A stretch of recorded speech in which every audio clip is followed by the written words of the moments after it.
Hey guys welcome back to my channel. आज के 15 अगस्त तो सबाई के हैप्पी इंडिपेंडेंस डे। आज के আমরা এই ভিডিওতে খুবই ইম্পর্টেন্ট একটা টপিক ডিসকাস করতে চলেছি, যেটা অবশ্যই জিএনএম এএনএম রিলেটেড।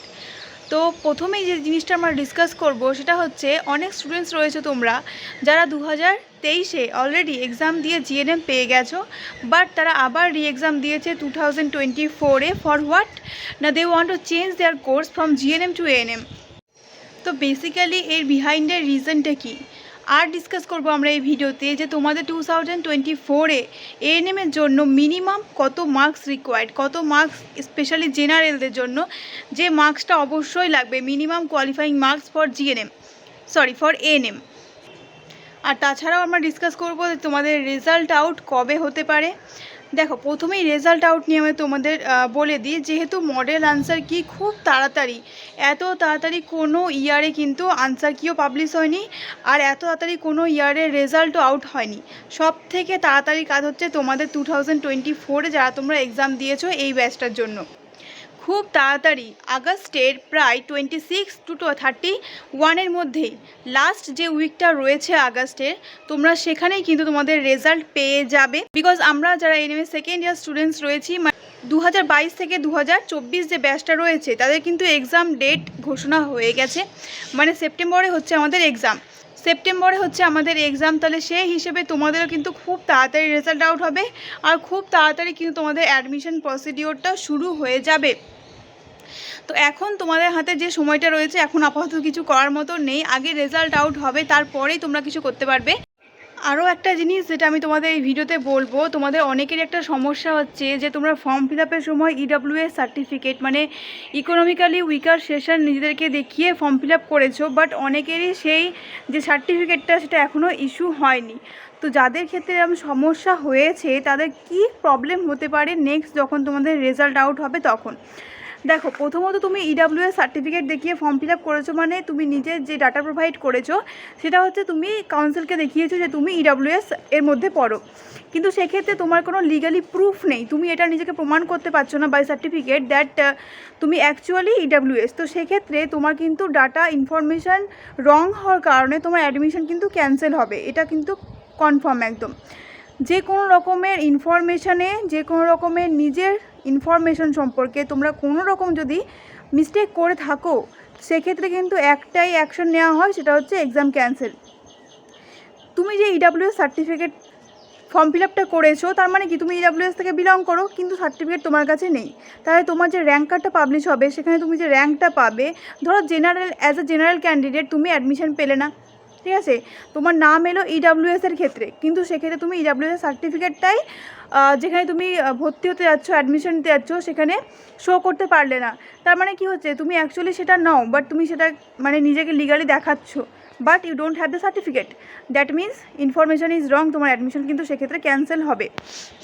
তাদের জন্য আমি একটাই জিনিস বলবো, তোমরা যত তাড়াতাড়ি পারো তোমাদের সার্টিফিকেটটা ইস্যু করার চেষ্টা করো, কারণ তোমাদের হাতে কিন্তু খুবই কম সময় রয়েছে এখন। একবার যদি তোমাদের রেজাল্ট আউট হয়ে যায়, আগস্টের শেষের দিকেই ধরো রেজাল্ট আউট হয়ে যাচ্ছে, তারপরে কিন্তু তোমাদের অ্যাডমিশন যে প্রসিজার সেটা স্টার্ট হয়ে যাবে। তো তারপরে তোমরা কিন্তু সেই টাইমটা আর পাবে না, যে টাইমটা এখন তোমরা ফ্রি বসে রয়েছো, এই টাইমটা সেই জিনিসগুলোর জন্য কাজে লাগাও। যদি সার্টিফিকেটের যদি কোনো প্রবলেম থাকে, এই ধরনের যে কাজগুলো সেগুলো এখন তোমরা কমপ্লিট করে রাখো। তোমাদের রেজাল্টের ফরম্যাটটা কেমন হবে সেটা তো এখনও বলা যাচ্ছে না। আগে কি হয়েছে, এর আগের ইয়ারেও শুধুমাত্র জিএমআরটা প্রোভাইড করা ছিল। জিএমআর মানে জেনারেল মেরিট র্যাঙ্ক, আর তার সাথে হচ্ছে ক্যাটাগরি যারা ছিল তাদের জন্য স্পেশালি ক্যাটাগরি র্যাঙ্কটা রেজাল্টে মানে র্যাঙ্ক কার্ডে তোমাদের মেনশন করা ছিল। বাট জিএনএম র্যাঙ্ক আলাদা করে, এএনএম র্যাঙ্ক আলাদা করে এরকম করে কিন্তু প্রোভাইড করা ছিল না। এরকম প্রোভাইড করা থাকলে কি হয়, মানে বুঝতে সুবিধা হয় যে জিএনএমের ক্ষেত্রে হবে না বা এএনএমের ক্ষেত্রে হবে না। তো যেহেতু সেটা থাকছে না, তো শুধু যদি আমি জিএমআরের কথা বলি, তোমাদের যে জেনারেল মেরিট র্যাঙ্ক এএনএমের জন্য তোমাদের কিন্তু অবশ্যই যে জিএমআর সেটা 3000-এর মধ্যে থাকতে হবে, ঠিক আছে।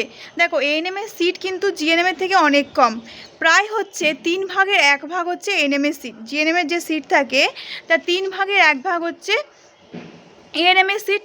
তাহলে সেক্ষেত্রে কি হচ্ছে, যারা এএনএম নিতে চাইছো তাদেরকে র্যাঙ্কটা অবশ্যই কিন্তু কম থাকতে হচ্ছে। আর এএনএমের ডিমান্ড যেহেতু এখন বেশি হয়ে গেছে, আর সিট সংখ্যাও যেহেতু কম, তার জন্য তোমাদের র্যাঙ্কটা কিন্তু এএনএমের জন্য ভালো লাগবে। তোমরা অনেকেই রয়েছো, ইনফ্যাক্ট আমার জানা অনেকেই রয়েছে যারা আগের বারে 2023-এ এক্সাম দিয়ে ভালো র্যাঙ্ক করে জিএনএম ভালো কলেজে চান্সও পেয়ে গেছে, গভর্নমেন্ট কলেজেই। বাট তারা এই ইয়ারে আবার এক্সাম দিয়েছে, কারণ তারা কি করতে চায় না, কোর্সটা চেঞ্জ করে তারা এএনএমে আসতে চায়। তো বেসিক্যালি এর বিহাইন্ডে তাদের কি মনে হচ্ছে দেখো, রিজনগুলো তাদের ক্ষেত্রে যেগুলো মনে হচ্ছে যে জিএনএমের ক্ষেত্রে তারা জব পাবে না বা ইনসিকিউরিটি লাগছে তাদের, কারণ যেহেতু জিএনএমের ক্ষেত্রে 3টে বছর তোমরা ট্রেনিং করছো অ্যান্ড দেন অবভিয়াসলি তোমাদের কিন্তু অ্যাটলিস্ট 2 ইয়ার্স জয়েনিংয়ে লাগছে, যেটা এএনএমের ক্ষেত্রে লাগছে না। নেক্সট হচ্ছে জিএনএমের ক্ষেত্রে কিন্তু তোমাদের যে প্যানেলটা আউট হয় সেক্ষেত্রে তোমাদের মাধ্যমিকের রেজাল্ট, উচ্চ মাধ্যমিকের রেজাল্ট প্লাস তোমাদের যে কোর্সও তোমরা করলে 3 বছর ধরে জিএনএমের কোর্স, তার যে একটা রেজাল্ট, সেই রেজাল্ট মিলিয়ে একটা ওভারঅল পয়েন্ট আউট করে দেন তোমাদের যে প্যানেল বা মেরিট সেটা আউট হয়। আর তার সাথে ইন্টারভিউয়ের যে মার্কস সেটা অ্যাড থাকে, প্লাস হচ্ছে ইন্টারভিউর মার্কস তো অ্যাড থাকলেও প্লাস সেখানে আরও একটা বেনিফিট পায় কারা, যাদের ক্ষেত্রে ক্যাটাগরি রয়েছে। দেখো একবার যারা ক্যাটাগরি রয়েছে বেনিফিট পেলো হচ্ছে এই যে জিএনএম এএনএম এন্ট্রান্স এক্সাম হলো, সেক্ষেত্রে নেক্সট বেনিফিট তারা আবার পাবে কোথায়, যখন মেরিট আউট হবে বা যখন স্টাফ নার্স রিক্রুট করা হয় জিএনএমের ক্ষেত্রে, তখন কিন্তু ক্যাটাগরি যাদের রয়েছে তারা কিন্তু আবার ওখানে কিন্তু অ্যাডভান্টেজ পাবে। তো সেক্ষেত্রে জেনারেল ক্যান্ডিডেটস রয়েছে তাদেরই ম্যাক্সিমাম ইনসিকিউরিটি, তোমরা ভাবছো যে জব হবে না, তো প্রথম কথা আমি বলে দিই জব অবশ্যই হবে, বাট তোমাদের একটু পেশেন্স রাখতে হবে, একটু টাইম টেকিং জিএনএমের ব্যাপারটা এখন হয়ে গেছে, যেহেতু হচ্ছে দেখো এত ইনস্টিটিউট এখন জিএনএমের, গভর্নমেন্ট তো রয়েছে, তার সাথে লটস অফ প্রাইভেট ইনস্টিটিউট যেখানে কিন্তু জিএনএম কোর্স করানো হচ্ছে, not only in West Bengal but কিন্তু ওয়েস্ট বেঙ্গলের বাইরে থেকেও যারা করে আসছে জিএনএম নার্সিং ট্রেনিং তারাও কিন্তু এখানে ইনভলভ হচ্ছে কম্পিটিশনে। কিন্তু এএনএমের ক্ষেত্রে যে ঘটনাটা ঘটছে না, তো অবশ্যই এএনএমের ক্ষেত্রে জব সিকিউর আমি মানছি, বাট জিএনএমের ক্ষেত্রে তোমার জব পাবে না এটা একদমই নয়, এই ধারণাটা তোমাদের একদমই ভুল। জব তোমরা অবশ্যই পাবে, ইয়েস একটু টাইম টেকিং হবে, তোমাকে একটু পেশেন্স নিয়ে থাকতে হবে, বাট 2 বছর পর হলেও তোমরা কিন্তু গভর্নমেন্ট জব পাবে। আর দেখো জিএনএমের ক্ষেত্রে ফার্দার তোমার আপগ্রেডেশনের সুযোগ রয়েছে, তুমি চাইলে সেখান থেকে জিএনএম করলে তুমি অ্যান্ড দেন তুমি সার্ভিস জয়েন করলে, সার্ভিস জয়েন করার পর তোমরা আবার পোস্ট বেসিক বিএসসি নার্সিং করতে পারো, সেখান থেকে তোমরা পোস্ট বেসিক করার পর এমএসসি নার্সিং পারসিউ করতে পারো, সেখান থেকে তোমরা আরও অনেক পোস্টে কিন্তু যেতে পারো। স্টাফ নার্স থেকে তুমি সিস্টার ইনচার্জ হতে পারো, সেখান থেকে সিস্টার টিউটর হতে পারো, আরও অনেক কিন্তু এরকমের পোস্ট রয়েছে, বাট যারা জিএনএম করবে তাদের জন্যই। তো যারা জিএনএম করার জন্য মোটিভেটেড, তোমরা চাইছো জিএনএম করতে, অবশ্যই করো। শুধুমাত্র জবের জন্য তোমরা এই জিনিসটা শুধুমাত্র জব হিসেবে দেখো না, কারণ তোমাদের কিন্তু ইন ফিউচার আরও অনেক অপরচুনিটিস থাকবে যেগুলো তোমরা অ্যাভেল করতে পারবে যদি তোমরা এখন জিএনএম করো তাহলে। বাট যারা ধরো এএনএম করছে তারা যদি ফিউচারে আরও ব্রাইট কিছু করতে চায়, তাদের কিন্তু আবার এক্সাম দিয়ে আবার জিএনএম কোর্সটা কমপ্লিট করতে হবে, দেন তারা কিন্তু তাদের যে জবটা রয়েছে সেখানে আরও আপগ্রেডেশন পাবে। শুধুমাত্র যদি তোমরা এএনএম করে রাখো সেখান থেকে কিন্তু তোমাদের আপগ্রেডেশন হবে না, ঠিক আছে। চাকরি শিওর এটা আমি মানছি, বাট আপগ্রেডেশনের যে অপরচুনিটি সেটা কিন্তু জিএনএমের ক্ষেত্রে অনেক বেশি। ওকে, অনেকে জেনারেল ক্যান্ডিডেটস রয়েছো জিএনএম যারা করছো বা যারা করবে ভাবছো, বাট তোমাদের হয়তো মাধ্যমিক উচ্চ মাধ্যমিকে মনে হচ্ছে রেজাল্ট কম, সেক্ষেত্রে প্রবলেম হতে পারে এরকম ভাবছো, তারা এই যে কোর্সটা তোমরা পারসিউ করছো এখন 3 ইয়ার্স, এখানে যে তোমাদের এক্সামগুলো হবে সেখানে তোমরা ভালো মার্কস রাখার চেষ্টা করো, যাতে নেক্সট যখন তোমরা মেরিট মানে স্টাফ নার্স হওয়ার জন্য রিক্রুটমেন্টের সময় ফর্ম ফিল আপ করবে, তখন এই নাম্বার যাতে তোমাদের ওভারল্যাপ করে দেয় তোমাদের মাধ্যমিক উচ্চ মাধ্যমিকের নাম্বারকে। বাট আরও একটা জিনিস যেটা আমি বলবো, গভর্নমেন্টের থেকে প্রাইভেটে কিন্তু স্টুডেন্টদের অনেক ভালো মার্কস দেওয়া হয়, সেক্ষেত্রেও কিন্তু প্রাইভেটের স্টুডেন্টরা অনেকটা এগিয়ে থাকে যখন হচ্ছে ওই যে রিক্রুটমেন্টে হয় সেই সময়। সবারই নিজের নিজের লাইকিংস ডিসলাইকিংস রয়েছে, তো সেই হিসাবে অবশ্যই তোমরা ঠিক করবে তুমি জিএনএম করবে না এএনএম করবে। বাট হ্যাঁ, জিএনএম অবশ্যই তোমরা করো যদি তোমরা আপগ্রেডেশন তুমি করতে চাও ইন ফিউচার। জিএনএমের স্যালারিও দেখো এএনএমের থেকে বেশি। তো অনেকেই মনে করছো নাইট ডিউটির জন্য, তো নাইট ডিউটিটা এরকম কোনো ব্যাপার নয়। এখনও যারা স্টাফ নার্স রয়েছে তারা কি নাইট ডিউটি করছে না, বা আগে কি যারা স্টাফ নার্স রয়েছে তারা নাইট ডিউটি করেনি? অবশ্যই করেছে। তো সেক্ষেত্রে যারা জিএনএমের জন্য মোটিভেটেড অবশ্যই জিএনএম করবে, তাহলে তোমরা ফিউচারে কিন্তু অনেক স্কোপ পাবে।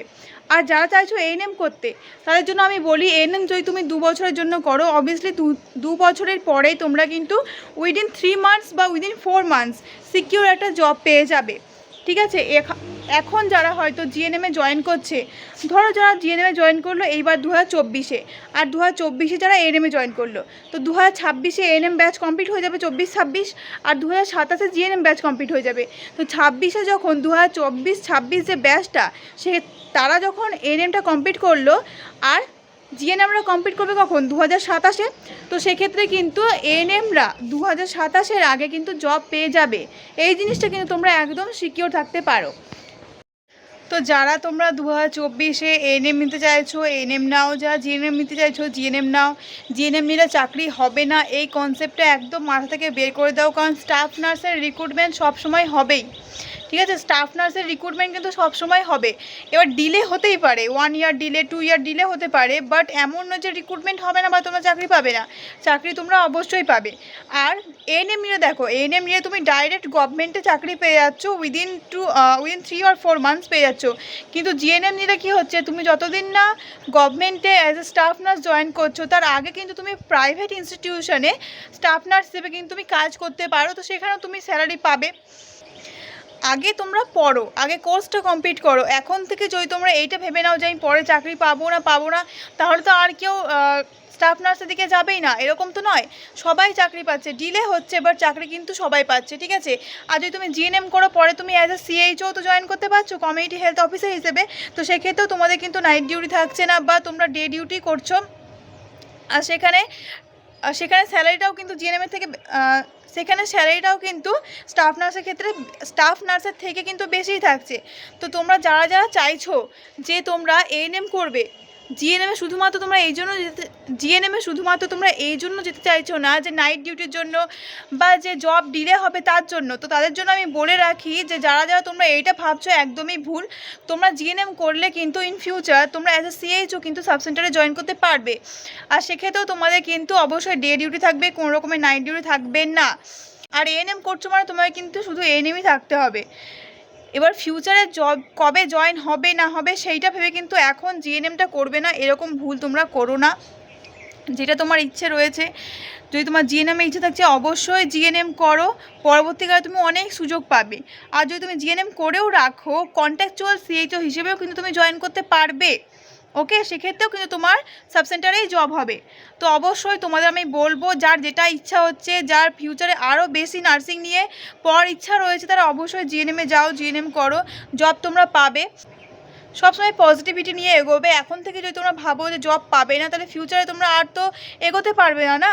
তো সেই হিসেবে যাদের এজ কম রয়েছে, যাদের ক্ষেত্রে টাইম রয়েছে, যাদের কোনো প্রেশার নেই, তো সেক্ষেত্রে তোমরা অবশ্যই জিএনএম করো, ওকে। তো এই ভিডিওটা এইটুকুই, দেখা হবে নেক্সট একটা ভিডিওতে নতুন কোনো টপিকের সাথে, ওকে।